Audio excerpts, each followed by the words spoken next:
Cine zici că e trăsură? Coana, Chirița. Cum? Chirița? Chirița sunt. Chirița sunt, ia. Dar ca să spui cu mai tare cioară și când e mai dezghețat? Zice, cu coana e trăsură. Du-te, bulică, dar n-am să știu vreau de trăsură. Bă, bara rămâne că e pifilisit. Bara mea din ești cu culerat. Eu am văzut mă că e văzut fudurit. Nu știu că e coana. Ce? Venișor, blestemat. Ce te ia de la? Nu știu că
eu sunt total Hatsuki, am venit la Porșanț,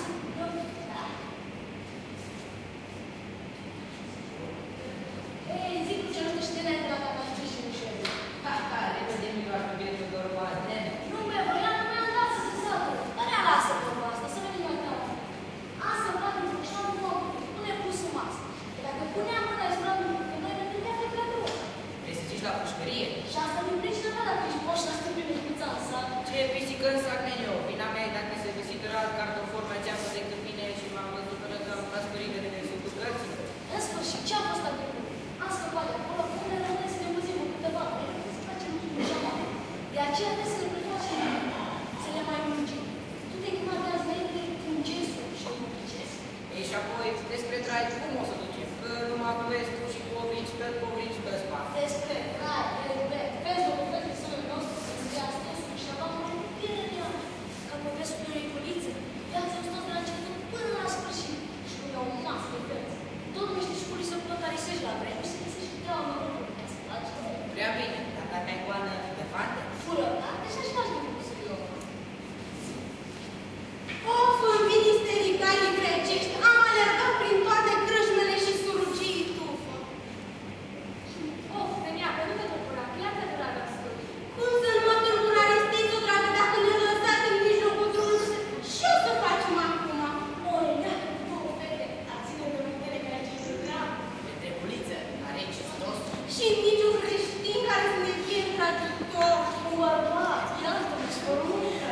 Ce văzură urechile și mi-au auzit ochii un creștin.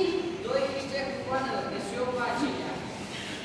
Rozea să mă fericesc în dumneavoastră. Îmi aminte de Iar domnul Aga Bondicescu, al meu amic. Mă scăldați una. Țineți-vă drept și zâmbiți mărliu. bună dragă să ne prorocim și noi. Eu sunt cu Goana Chirița banului Grigore și Bărzoi. Și nu duci. Ad Bărzălie. Am înțeles, dar tu ducile. Copilii mele, Alistița și Calipsița, le-am adus să se petreacă după cășlege. Și nu vă puneți în gând că după o zi și o noapte pe drum ne-am trăinit chiar la mijlocul cărului. Cum se va? Exact așa am pățit-o ca acela care se neca la mare. Ei, lasă-mi spune asta bărului meu. Dumnealui ține coștilii. Da? Tu i-aș vrea să ne Nu, și nu. Să spun ceva, dar să nu-ți fie cu supărare. Farul dumitare n-are niciun mas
Și la mai mare?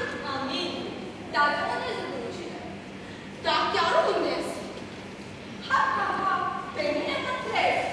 Bine zici, sărutați așa ochii. Am plecat la Brățești cu 2 cavaleri. La Brațetă? Cu 2 cavaleri? Precum zici, sorotragă, unul Aha Ponticescu și celălalt Spătarul Pungescovici. Doi ușor, sorotragă. Pungescovici, mare poznă. Ei bine, și încotro au apucat toți bani. Hai să pe șosea. Dar cunoșteai de mult? Ba cât hăciu, mi-a ieșit aseară că nu știi ce-am pățit, sorotragă. Mi-am troienit. Și ce să vezi, încă bărbatul mi zice, stai, soră, nu te pomeni. Mami, Apoi, bine cu coadă chiriță. Se poate să lași copilele pe mâna unor necunoscuți? Cine știe ce bărbați? pușche pe limbă, că începe mă umfla frica din tări, prin cursul dor, prin spate. Oare nu se zăresc pe șosea? Sameșul din Focșani îmi scrie cu poza de azi despre un condiș și un burgesc. Doi goțca care au desprăcat lumea pe acolo. Și mă sfătuiește să-mi privechezi de aproape. Oare tocmai ei să fie? Nimica, tu